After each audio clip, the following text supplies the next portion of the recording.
Vamos a hablar con Sebastián Di Domenica, es periodista especializado en economía, en tecnología e inteligencia artificial, con un tema, Sebastián, muy buen día, que, bueno, Hola, Rocío.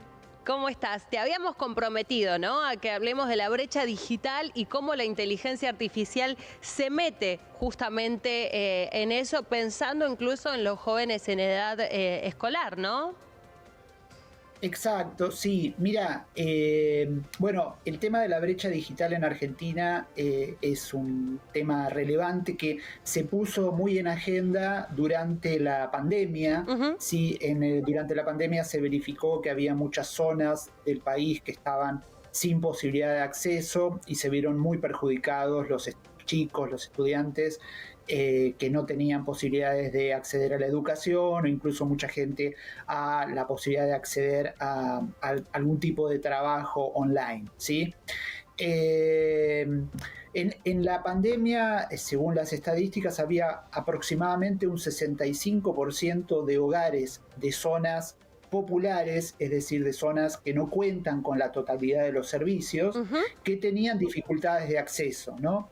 Esto en las zonas las zonas residenciales tenían un 70% de acceso y un 30% de acceso con complejidades, pero en las zonas populares había casi entre un 60 y un 70% con dificultades. Por lo tanto, ahí se verificó la brecha digital real de Argentina y las dificultades que existen para acceder a Internet y mucho más a la inteligencia artificial, ¿no? Recordemos que los motores de inteligencia artificial requieren de acceso a Internet, por supuesto, y es clave que para que avancemos en ese sentido exista o se reduzca cada vez más la brecha digital. Igualmente, de esos datos de la pandemia a la actualidad hubo mejoras porque, digamos, a partir de lo que ocurrió en la pandemia se avanzó, se trabajó para reducir esa brecha, pero sigue siendo una brecha importante de acceso, ¿sí?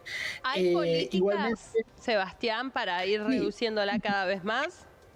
Sí, existieron políticas, como te digo, entre 2020 y 2023 bastante importantes. Ahora no sé exactamente en qué situación se encuentran en este momento, pero sí, existieron y se redujo bastante. Igualmente, con relación a la inteligencia artificial, a mí me interesa señalar que la brecha digital tiene que ver, se divide en dos partes. Por un lado está la brecha digital de acceso a la tecnología, de acceso a la red, de acceso a Internet, pero también está el acceso a los conocimientos, ¿sí? Porque recordemos que la inteligencia artificial, para que podamos adaptarnos a nuevas formas de trabajo con inteligencia artificial, va a requerir que se introduzca en ámbitos educativos, en ámbitos de capacitación, no solo de los niños, sino de la gente adulta. Entonces, me parece que la irrupción de la inteligencia artificial va a requerir la reducción de la brecha digital para el acceso a la tecnología, pero también el acceso a los conocimientos, ¿sí? Entonces, es como una cuestión más amplia. Igualmente hay que señalar que una vez que se resuelve la brecha digital con relación al acceso, la cuestión de conocimientos tiene más facilidad, porque recordemos que la inteligencia artificial funciona, los motores como ChatGPT, o por lo menos en la utilización básica, funciona como uno interactúa con un ser humano. Entonces, por eso es muy importante, y yo remarco que hay que cuanto antes ponerse a trabajar y a practicar y entrenarse con el uso de los motores de inteligencia artificial, porque esto va a ser necesario para el desarrollo laboral de las personas en los próximos años, ¿no? Sí, es clave eso que decís, ¿no? Además, veo a los chicos que son un poco más jóvenes que yo, de 20 tal vez, que utilizan, por ejemplo, el ChatGPT. Yo en particular no lo uso mucho, no lo sé usar en realidad. Me di cuenta de que es eso lo que vos decías. Requiere todo un lenguaje en particular de cómo tenés que comunicarle lo que necesitas para que sea efectivo. Si no, tal vez se va por otro lado. A mí, por ejemplo, yo necesitaría una capacitación para el ChatGPT. Ahora, veo Chicos jóvenes, ¿cómo lo usan? Los resultados que obtienen distan un montón de los que obtendría yo si tratara de hacer lo mismo. Y eso es todo un lenguaje que deberíamos ir incorporando, ¿no? ¿Cómo se ha incorporado a los lugares de trabajo? Es Mira, impresionante. te traigo una encuesta que Dale. hizo una encuesta que hizo Reuters Institute de la Universidad de Oxford, que hizo en varios países, y entre esos países estaba Argentina, y algunos datos que eran bastante interesantes. En primer lugar, señalaba que el 50% de la gente, solo en Argentina, solo el 50% de la totalidad de los encuestados sabía que era ChatGPT. Había un 50% que todavía no lo había usado nunca, y no sabía ni siquiera para qué, tal vez lo había escuchado mencionar, pero no sabía para qué se usaba. Es decir, había un 50% de la totalidad de la población que no sabe todavía qué es ChatGPT.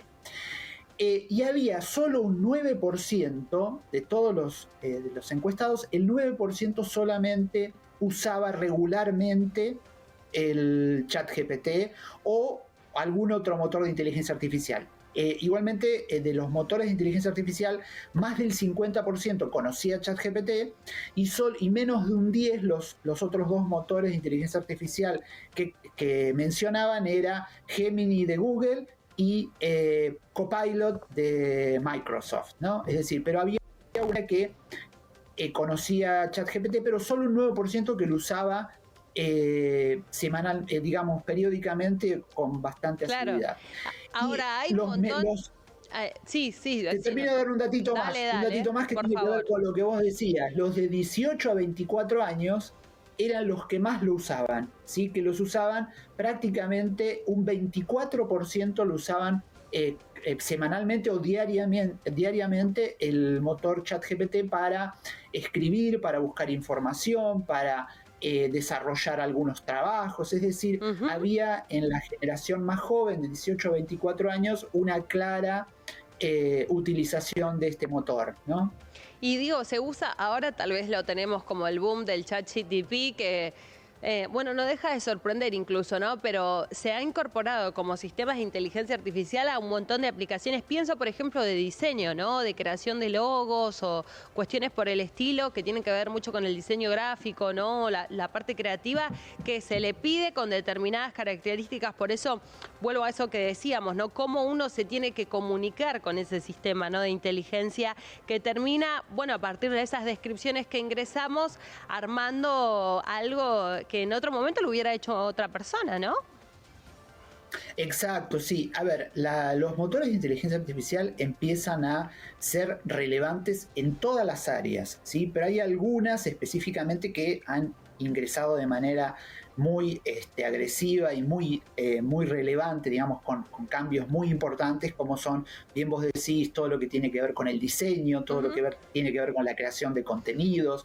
Es decir, ahí hay un ingreso, digamos, fácilmente se puede implementar a los motores de inteligencia artificial para que produzcan y desarrollen mejoras o asistan el trabajo de las personas, ¿sí?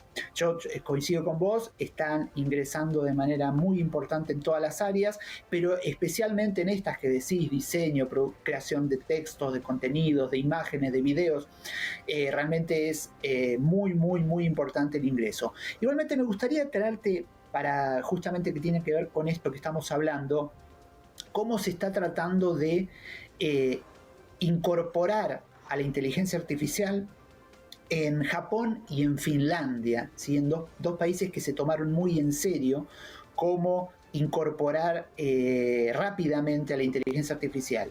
Te cuento, en Finlandia han armado el Estado armó un curso de inteligencia artificial que se llama Elements, que es como un curso para que toda la sociedad conozca algo de inteligencia artificial, que ya lo hizo el 1% de los habitantes de Finlandia, ¿sí? Y lo que hace es lograr que todas las personas puedan conocer la inteligencia artificial para aplicarlo a su actividad personal, ¿sí? Vos sos dentista, sos, no sé, arquitecto, sos ama de casa, sos en la tarea en la que vos te desarrolles, la idea es que vos incorpores a la inteligencia artificial.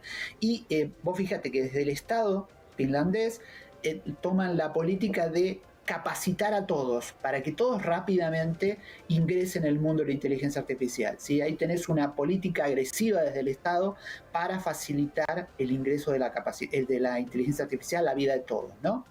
Y después Japón es otro ejemplo interesante que también en este último año se ha tomado muy en serio la incorporación de la inteligencia artificial a la educación y lo ha dividido en varias partes. En primer lugar, en la primaria trabaja sobre el conocimiento de lo que es la inteligencia artificial y plantea los riesgos y las cuestiones éticas que se deben tener en cuenta con la inteligencia artificial, ya desde la edad más temprana, en la primaria. Y después con los estudiantes de secundaria y terciarios o universitarios, trabajan ya con el desarrollo de inteligencia artificial. ¿Qué tan lejos ves o qué tan cerca ves, Sebastián, que suceda algo así en nuestro país, ¿no? O hay algo parecido. Eso es decir, bueno, ¿vos a qué te dedicas? Así podés mejorar tu actividad con el uso de tecnología, en particular de inteligencia artificial. Mira, yo creo que es necesario que se haga, es decir, creo que la educación, todavía estamos un poco lejos de eso, creo. Justamente tenemos problemas incluso a veces de brecha digital, de conectividad en algunas escuelas, el país es muy grande. Entonces creo que todavía falta un poco, pero sin lugar a dudas debe ser el objetivo, ¿no?